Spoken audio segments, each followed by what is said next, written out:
Hey everyone, this is Brian from ActiveMelody.com. I got a lot of positive response over the last few days from people that are really liking these beginner blues guitar lessons, so I'm going to keep up with this series for a little while. And in this lesson I've composed a new jam track, so you can make sure you go to ActiveMelody.com to download this one for free. But this is also in the key of E, and this one is a little bluesier than the previous one, but it is still in the key of E. So we're going to look at two parts. We're going to look at how to play a solo in the major pentatonic scale and how to play some stuff in the minor pentatonic scale, which is a blues scale. So let's take a look at what we're going to learn.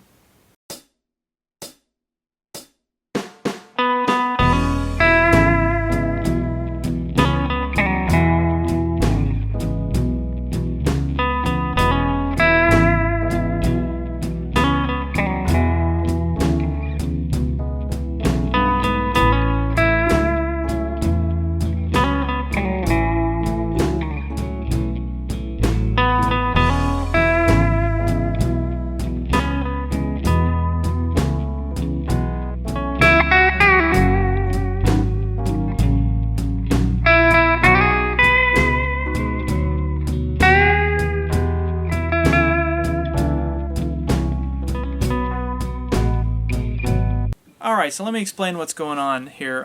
We're in the key of E, and we've been in the key of E for the last several lessons. As a very quick recap, you'll remember when we're playing in the key of E, the minor pentatonic scale, or the root position for that scale, was here the notes were 15, 15th fret, 12, 15, 12, 14, 12, 14, 12, 14, 12, 15, 12. Remember, that's the minor pentatonic scale for the key of E. And remember, if we slid everything down 3 frets, that gave us the major pentatonic scale. So that was 12, 9, 12, 9, 11, 9, 11, 9, 11, 9, 12, 9. So those are the notes in the major pentatonic scale. Now, I very briefly just sort of breezed through that, but if you want more detail, make sure you check out a previous lesson because I kind of spell out what those boundaries are and kind of how it works.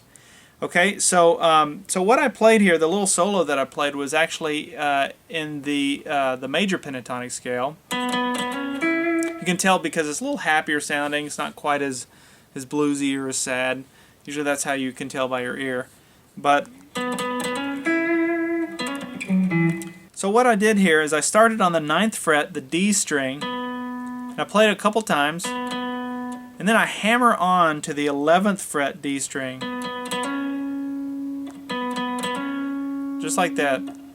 Those are your first 3 notes, or 4 notes, I guess. And then I end up here on the 9th fret G string. A little vibrato too. And then I do this thing where I go. But I know what you're probably saying. Hey, wait a minute. That's not part of the scale. We didn't learn something down there. And you'd be right. We actually, you remember the scale boundaries were. So we didn't learn anything down here. But if you'll notice, the note itself is the exact same note that is here on the 12th fret 6th string. See, it's the same note. So what I did, and the reason that I chose this to play it here versus here is because I did this little slide thing. And all those little nuances, the little slides and vibratos, that's what really makes your playing sound good. So if I played it straight, it would sound, it sounds kind of corny. Versus more like the voice would be if you were singing something like that. So so my point in that is to show that it's okay to go outside of this box, and we're going to learn, you can actually go all up and down the neck, but we're going to do that. Actually, I did that in 2 places in this solo. I kind of broke outside the box to hit this note, and then I do it up here in a minute. I'll show you that part.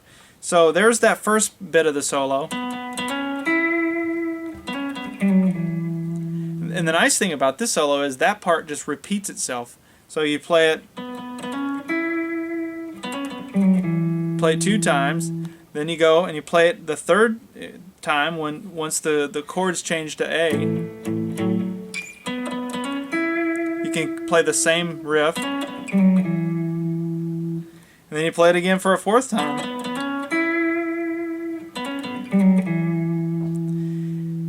And then for the turnaround, I do this little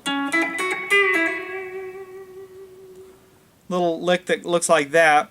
And what I'm doing there is I'm starting on the 11th fret D string, then I'm going to the 9th fret G string, 11th fret G string, then I do this little bend, release, pull-off thing. It looks like this. So notice I just picked that once. And when to get that note, I'm just kind of flicking it.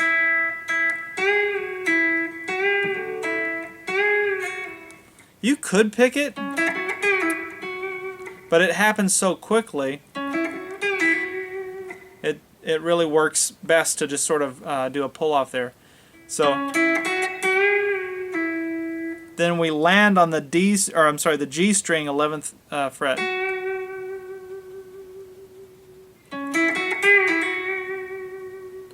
And then I play. And notice again, I'm going outside of the boundaries when I play. That note is outside of the boundary that I showed you. Although, notice the note, it's the exact same note as this here on the 9th fret. So it's, and again, the reason I chose this one versus this one is because I could slide into it. I suppose you could slide this way, although it'd be a lot more challenging.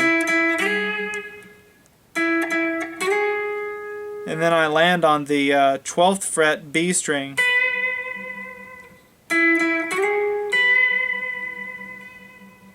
So I kind of wrap this solo up with a little. And that's just a bend there on the G string 11th fret. It's just a. I kind of hit that 3 times. Doesn't have to, just you could go. All kinds of different ways you could end that. But yeah, so that's kind of that little solo. And then I think the last notes are just there. Hammer on the we're on the D string. Hammer on from the 9th fret to the 11th, back to the 9th. Alright, so hopefully that lesson made sense to you, and hopefully you can see where I'm trying to go with this. With showing you the boundaries of the major and the minor pentatonic scale, and how those two scales work together. And if once you learn that, once it clicks with you, it'll open up a whole new language to you. You'll be able to improvise and play along with just about any kind of music. So make sure you download the jam track for this lesson if you haven't already, and practice with it. Just practice, playing notes in those scales, and practice the nuances and the bends and the slides. All of that stuff is what makes you sound like a real player. So that's all I have for this lesson. We'll see you in the next one.